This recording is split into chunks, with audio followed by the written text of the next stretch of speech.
Et on va passer directement, donc on écoutera Mathilde un peu plus tard, parce qu'on a en ligne donc Alejandro Fuentes Espinosa, qui est chef de l'unité économie et droit de l'OIV et qui va donc faire son intervention en direct, en visioconférence, avec un sujet très large et très profond, panorama international des impacts du changement climatique et des solutions en cours de développement. Donc on aura une belle base de départ pour l'ensemble de cette journée.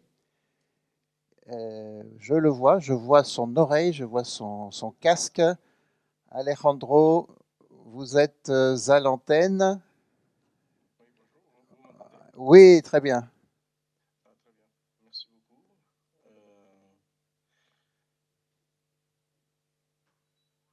Je vais. Voilà, vous êtes en plein écran, vous pouvez parler. Ok, merci. Je vais partager mon écran. Oui. Tout d'abord, je voudrais juste dire merci beaucoup pour l'invitation. Et je suis vraiment désolé de ne pas être présent aujourd'hui. J'avais des engagements personnels qui m'ont empêché d'être là.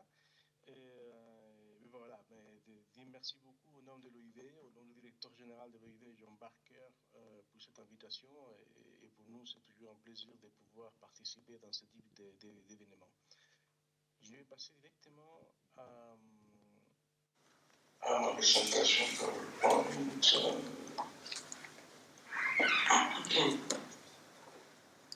Est-ce que vous voyez ma présentation? Oui, pas en plein écran, mais on la voit.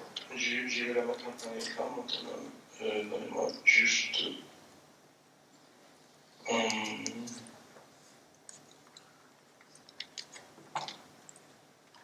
Non, vous l'auriez, plein écran? Oui, oui, c'est bon.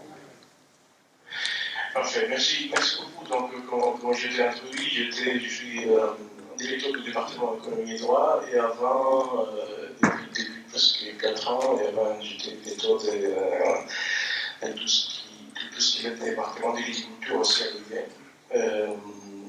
Je vais quand même très rapidement présenter un peu l'UIV. Donc l'UIV, c'est l'organisation intergouvernementale du secteur vitivinicole. C'est la référence, bien sûr, technique au niveau international, le plan technique et scientifique. De manière officielle, nous avons été créés en 1924. Donc, c'était l'année dernière, les 100 ans de l'UIV, et nous avons été reformés en 2001, dans lesquels on a changé ce statut d'office à une organisation intergouvernementale. Rapidement, notre principale mission, objectif, en fait, c'est vraiment de former nos États membres, oui, et collaborer ou assister d'autres organisations internationales. Nous travaillons avec des organisations de tout type, en fait. ISO, par exemple, l'OCDE, avec la FAO, avec les Codex Alimentarius, parmi d'autres. Le principal rôle, en fait, c'est harmoniser. C'est harmoniser au niveau mondial les pratiques de production viticole et aussi vitivinicoles, en fait. Donc, notre objectif, c'est qu'en fait, on puisse avoir au moins des produits au système de production qui soient les plus similaires possibles d'un pays à l'autre. Sachant qu'on sait tous que parfois c'est très très compliqué. Oui. Aujourd'hui, nous travaillons avec un réseau d'experts, qui c'est en gros 800 experts qui font partie des délégations des États membres. Aujourd'hui, nous avons 51 États membres. Le dernier pays à rentrer à l'OIV a été la Chine, fin de l'année 2024. Et nous avons aussi quelques observateurs qui n'ont pas les droits des votes, qui n'ont pas les droits ils n'ont pas les pouvoirs de décision dans la mise en place et dans la création de ce stade, mais ils travaillent fortement de manière étroite avec nous. Et ces observateurs, ils sont de différents profils, des observateurs, bien sûr, avec un regard international. Ils portent sur un peu des choses similaires à la production au niveau viticole, la question de consommation aussi. Donc, on a tout un panorama, un éventail en fait, des observateurs. Comme je vous disais, en fait, notre principal objectif, c'était harmoniser, c'était créer des standards, c'était créer des standards, ce qu'on appelle des résolutions UV. Un des objectifs, bien sûr, c'est de simplifier la production et simplifier en même temps le commerce international. Tout ça, sachant, en gardant comme objectif primaire, ça, c'est la question de la durabilité et la protection du consommateur. Rapidement aussi, comme je vous disais, en fait, tout au milieu, nous avons autour des quatre départements, viticulture, énologie, économie et droit, qui sont en charge de la partie santé et sécurité des produits vitivinicoles. Donc, en fait, pareil, nous agissons dans un éventail très large des actions. Comme je vous avais évoqué, la première chose, c'est la résolution OIV. Résolution OIV, ils ont un impact très, très important au niveau mondial. Parce que un exemple très, très précis, c'est que les normes, les résolutions concernant les pratiques énologiques, ils sont copiés-collés, pour faire très simple, dans la norme européenne. Donc, lorsque l'Union européenne fait un copier-coller des normes OIV, ça détermine tout un marché. Oui, ça détermine tout un marché, ça détermine tout un marché des exportations, importations, et d'une certaine manière ou autre, et ça oblige un peu à tous les pays à suivre, sachant que l'Union européenne, c'est un des principaux pays producteurs et consommateurs au niveau mondial des produits vitivinicoles. Nous agissons aussi sur toute question bien sûr, de la recherche, publication, raison pour laquelle je suis parmi vous aujourd'hui. On aime bien justement avoir ce type d'échange, ce type de participation, parce que ça nous permet aussi d'avoir un regard plus précis sur certaines thématiques. Nous avons des bases de données, des statistiques ou de l'information des secteurs qui sont très pointues au niveau international. Et nous agissons aussi sur les questions d'éducation, communication. Nous avons un master OIV. Nous avons mis en place il y a quelques années un cours d'ampélographie OIV au niveau international qui aujourd'hui, cette année, il va se développer à Geisenheim en Allemagne. Et que les 3 années précédentes, il s'est développé en Espagne, en France et au Chili. Et nous avons, juste côté droite de ce diapositive, vous pouvez voir les principaux 6 objectifs des plans stratégiques OIV qui a été adopté l'année dernière et qui a démarré au début de cette année. C'est un plan stratégique que l'OIV adopte tous les 5 ans. Donc, comme vous pouvez voir, le premier objectif ou axe de travail, c'est la durabilité. Oui. Le deuxième axe, c'est la résilience et encore la viticulture durable. Oui. Le troisième, c'est adapter l'énologie et la production vers les futurs. En fait, il faut vraiment, c'est un objectif d'anticipation. Très important, le quatrième axe, c'est de soutenir tous les produits vitivinicoles. Assez souvent, l'OIV, comment dire, on pense qu'on travaille que les vins, en fait. Mais en fait, on travaille tous d'autres produits vitivinicoles, comme les raisins de table, raisins secs, jus de raisin, et spiritueux, etc. Donc, il y a des pays très importants qui développent toute la gamme. Voilà. La France est un pays très important, pas uniquement de vin, mais aussi de spiritueux. Mon pays d'origine, le Chili, c'est un des principaux pays producteurs et exportateurs de raisins de table, des vins, mais aussi de quelques spiritueux aussi. Donc, on agit aussi vraiment dans tous les secteurs vitivinicoles. Bien sûr, le cinquième axe de travail, c'est la simplification du commerce international. Les produits vitivinicoles sont exportés. Ça, c'est quelque chose qui est très important, toujours à garder en tête. Oui. Et dans disons, dans cette commerce international des produits vitivinicoles, bien sûr, nous devons prendre en compte tous les les 4 premiers axes en fait des plans stratégiques. Et pour finir, bien sûr, nous c'est très important toute la question de la sécurité des consommateurs et prendre en compte les aspects aussi sociétals du secteur vitivinicole. Nous sommes très conscients à l'OIV qu'on ne se limite pas qu'aux produits, en fait. Nous savons très bien qu'à l'OIV, les produits, c'est le résultat de toute une interaction des acteurs, d'un paysage, des vignerons, comme M. Arnaud il a évoqué, qui sont le corps fondamental de notre secteur. Donc, on essaye aussi justement de prendre en compte, d'élargir cette vision et ne pas se limiter aux produits. Je vais passer vraiment à la question des changements climatiques. Là. J'ai eu la chance de travailler un peu, de faire mon doctorat dans cette question-là. Il y a quelques années déjà. Et depuis que je suis arrivé à l'OIV, j'ai pu constater que, en fait, les changements climatiques, les impacts des changements climatiques sont assez similaires partout dans le monde. Bien sûr, avec quelques différences, avec quelques spécificités.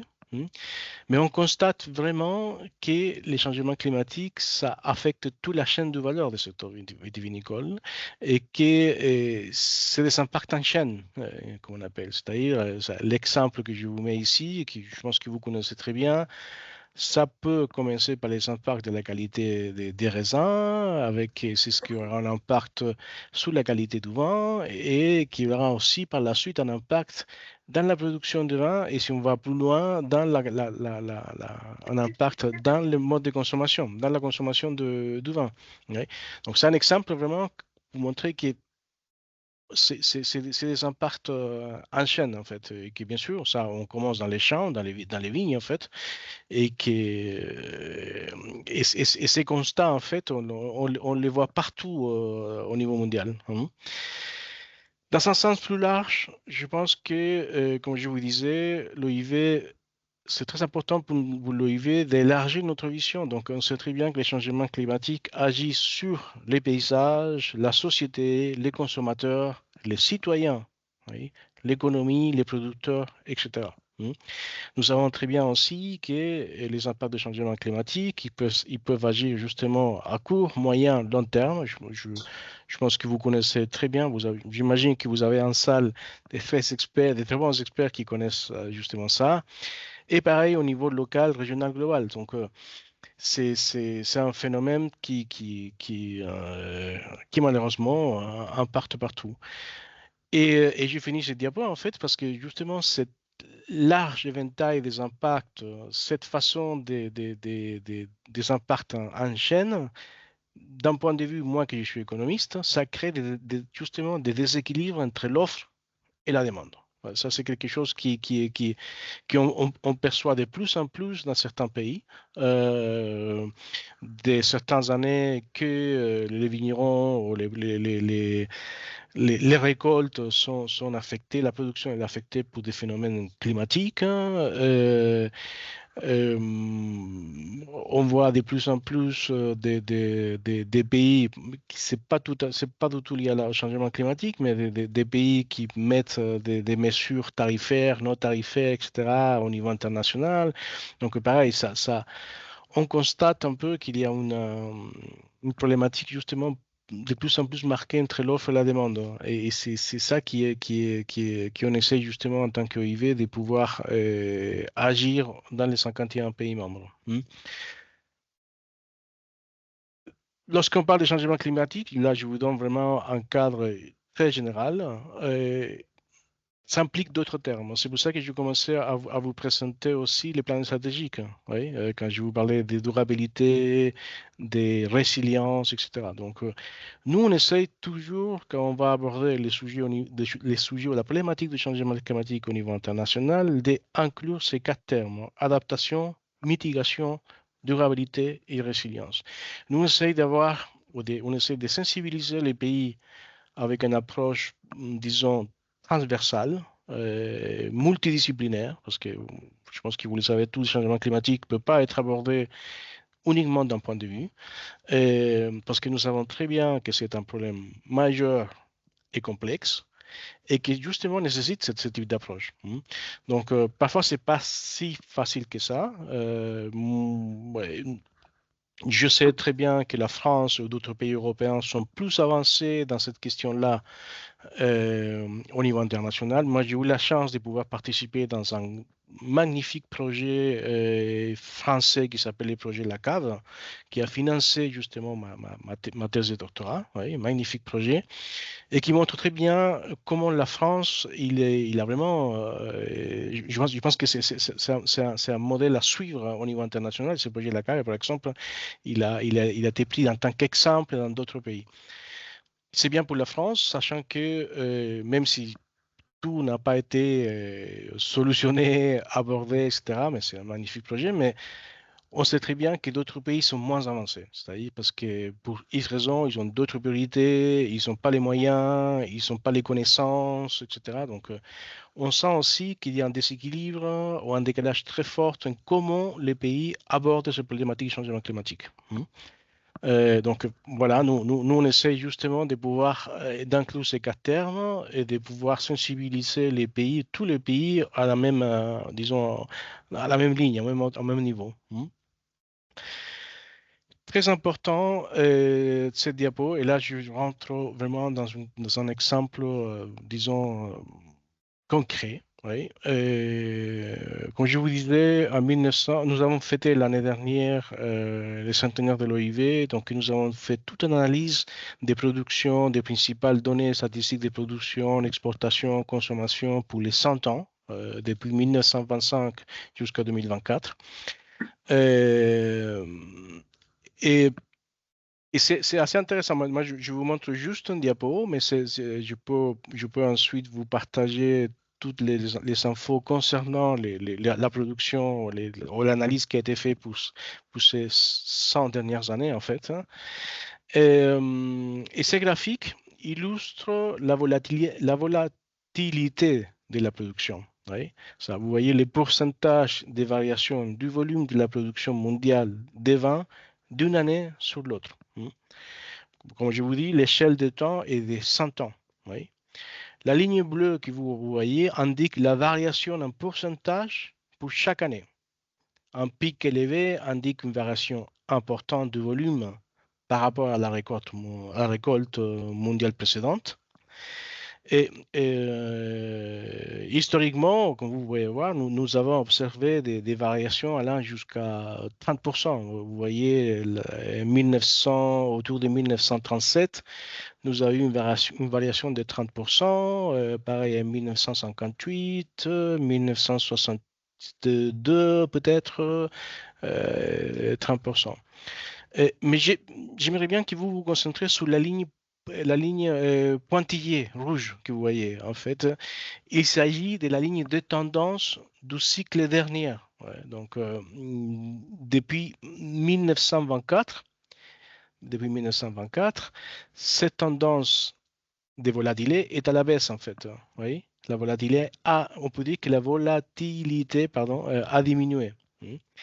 Qu'est-ce que ça veut dire? Les récoltes sont devenues plus régulières grâce à, comme vous le savez très bien, à une plus grande diversité géographique, à des meilleures technologies, innovations, modes de production, des meilleures connaissances, mais aussi à des meilleures règles internationales. C'est notre principal rôle.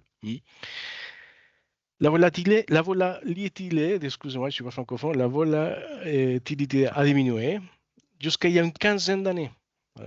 Vous pouvez voir qu'à partir de 2010, on commence à voir la ligne rouge ou la pointe monter plutôt à nouveau que descendre. Oui.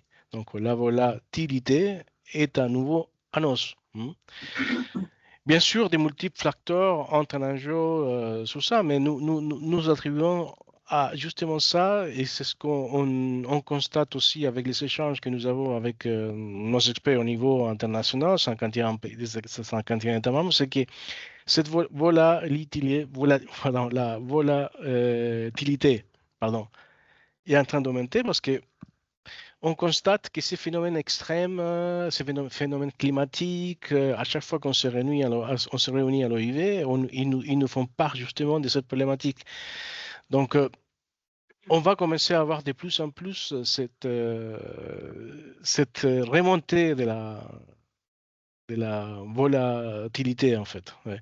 Et donc, je vous montre vraiment dans une analyse agrégée des données pour les 100 ans, comment les changements climatiques, il est en train d'affecter, oui, malgré le fait qu'on a des innovations, on a des modes de production qui sont très pointus aujourd'hui, malheureusement, on voit que cet indicateur, cet volatility indicator, et il est en train de justement de partir à nouveau à la hausse. Donc, c'est ce qui est vraiment est un gros souci pour tous les pays.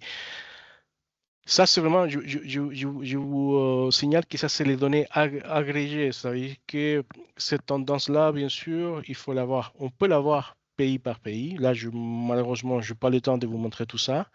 Mais de manière générale, on voit ces phénomènes partout. Donc, je reviens à ce que je vous disais au début de ma présentation, c'est que finalement, les changements climatiques, il est assez similaire. Les problématiques des changements climatiques, il est assez similaire partout au niveau mondial.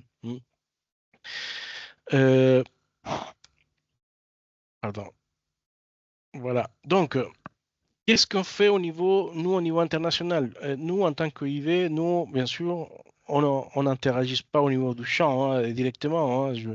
C'est ce qu'on fait. Nous, on fait un appel à une coopération réglementaire internationale. Je pense que l'interconnexion croissante des économies et le développement technologique pose justement des défis supplémentaires aux décideurs politiques. À l'OIV, nous travaillons de façon très étroite avec les décideurs politiques. Donc, on essaie justement de pouvoir coopérer au niveau international, de sensibiliser les États membres et tous les acteurs et les parties prenantes de chaque État membre à aborder cette problématique de façon coopérée, coordonnée, etc. Comme je vous disais, en fait, les produits vitivinicoles font l'objet des échanges internationaux. Pardon. On sait très bien que les consommateurs américains, ils vont vouloir continuer à boire du vin français et que les consommateurs chinois, ils vont vouloir continuer à consommer du vin chilien ou même du vin français ou vin européen. Et les produits vitivinicoles, c'est un produit qui s'exporte, pas uniquement les vins. Moi, je vous disais, le Chili, c'est un des principaux pays producteurs et exportateurs au niveau mondial des raisins de table. Donc, c'est un autre exemple de comment le produit vitivinicole s'exporte. Plus de 40% du vin produit a été exporté au moins une fois. Pourquoi je dis au moins une fois? Parce que dans le secteur du vin, on a un phénomène de multi-exportation, en fait. C'est-à-dire que si un producteur exporte un produit aux États-Unis, peut-être que ces producteurs américains, il va exporter ensuite ses vins en Chine ou en Nouvelle-Zélande, j'en sais rien. Ouais, nous, on ne contrôle pas tout ce type d'échanges, mais on sait vraiment qu'au moins 40% du vin a été exporté une fois. C'est ce qui est un chiffre énorme. Ouais. Les membres de l'OIV, les 51 membres de l'OIV, produisent 85% de la production mondiale du vin et consomment environ 65% de la consommation mondiale du vin. Pourquoi je dis ça? Parce que c'est assez important pour nous de pouvoir avoir accès à toutes ces données. C'est-à-dire que quand je vous disais tout à l'heure, je vous montrais les graphes sur la volatilité. Où je vous dis un chiffre qui est 40% du vin produit a été exporté au moins une fois, c'est parce que nous avons accès à ce type de données qui nous permet d'avoir justement une vision générale et de ce qui est en train de se passer depuis une centaine d'années au niveau mondial dans le secteur vitivinicole. Comme vous le savez très bien aussi, les secteurs vitivinicoles, c'est des produits à forte valeur ajoutée et qui jouent un rôle considérable dans l'établissement des sociétés rurales durables. Nous, comme je vous disais aussi, c'est très important pour nous de que l'OIV, ça prétend que les secteurs vitivinicoles ne soient pas limités aux produits. Oui. Le secteur de la vigne du vin est un important générateur d'emplois diversifiés. La plupart des emplois sont situés en zone rurale, en zone locale, régionale. Oui. Donc, l'OIV mène actuellement une initiative visant à promouvoir et à renforcer le rôle du secteur dans la création et le maintien des signatures culturelles et traditionnelles des régions. Tout ce qui est les patrimoines du secteur vitivinicole, tout ce qui est les modes de consommation, tout ce qui est les modes culturels, tout ce qui est les traditions, nous sommes en train de travailler ça à l'OIV parce que c'est aussi une façon pour nous de pouvoir défendre notre secteur, de défendre nos produits et, encore une fois, de rendre notre secteur plus résilient, plus durable.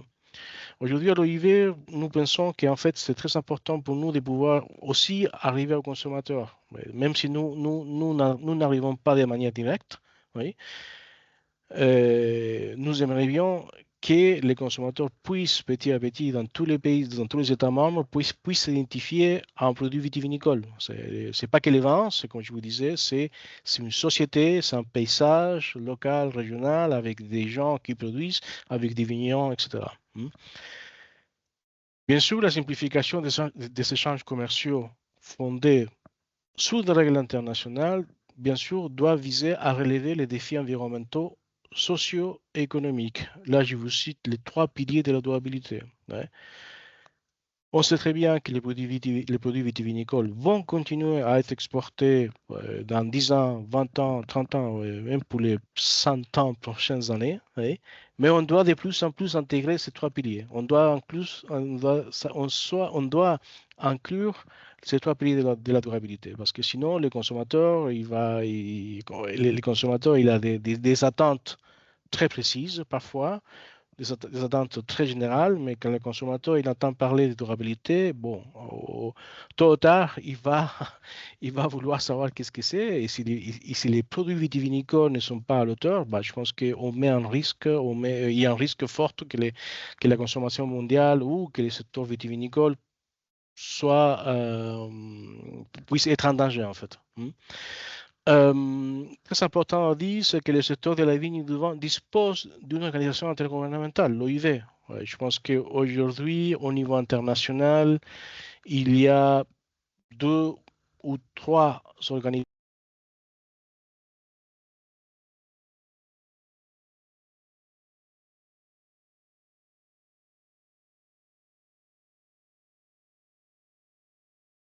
Monsieur Fuentes, vous m'entendez? Vous m'entendez? Qui réactive son son. Monsieur Fuentes, juste on a un petit souci technique. Est-ce que vous pouvez tenter de réactiver votre micro? Oui.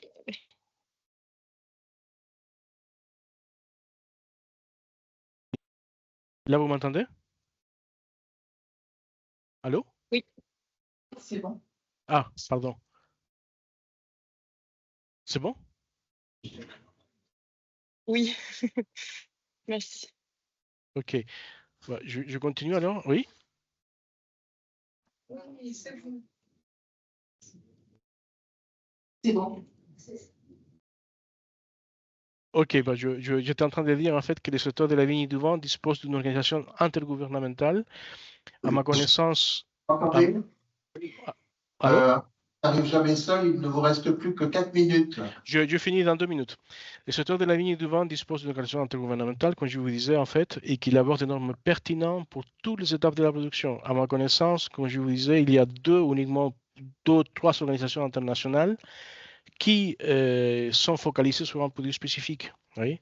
Il y a les cafés, la banane, et je pense que ensuite, il y a les produits vitivinicoles, que c'est l'OIV. Donc, c'est quelque chose qui est très important pour le secteur parce que, comme je vous disais, on a quand même été créé en 1924. Aujourd'hui, on est en 2024, 100 ans après, et on se rend compte que l'OIV, il a fait beaucoup de choses, il a façonné le secteur vitivinicole mondial et qui continue à être un besoin pour les secteurs au niveau international.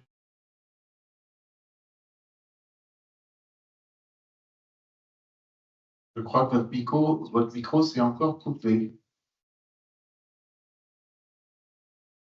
Je pense que c'est vous qui coupez parce que moi, je ne fais rien. Excusez-moi. Donc, je vous disais, pour finir, il me reste encore 2 diapos pour finir. Qu'est-ce qu'on propose en tant qu'OIV au niveau des solutions pour le changement climatique?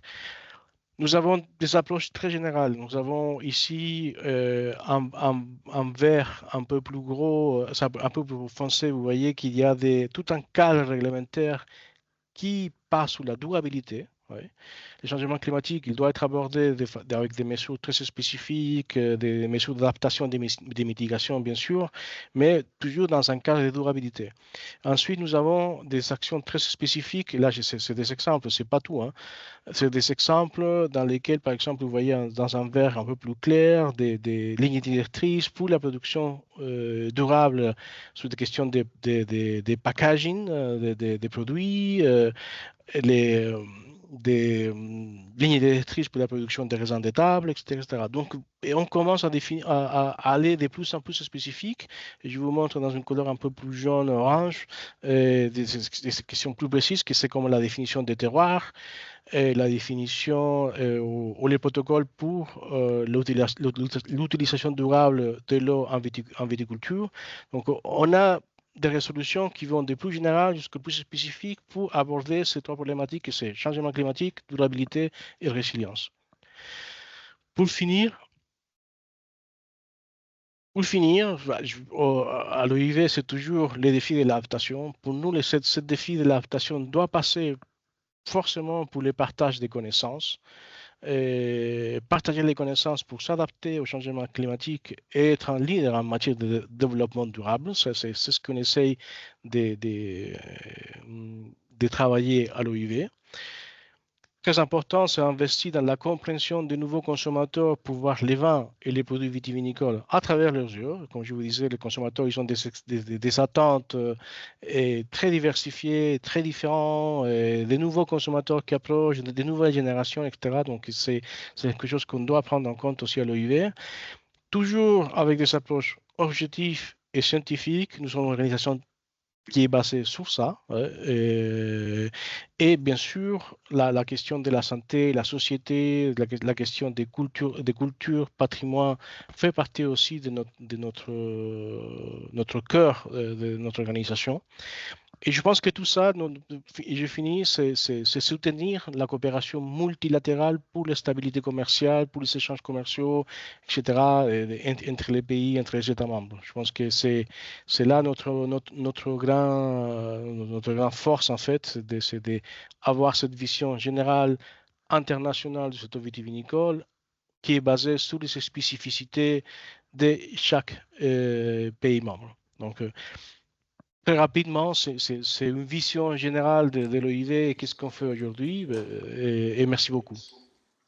Merci beaucoup pour cette intervention qui va nous servir de base pour nos travaux de la journée et a bien mis donc en évidence le rôle et les enjeux et les défis. D'ailleurs, on vous souhaite bon courage de l'OIV pour les prochaines années.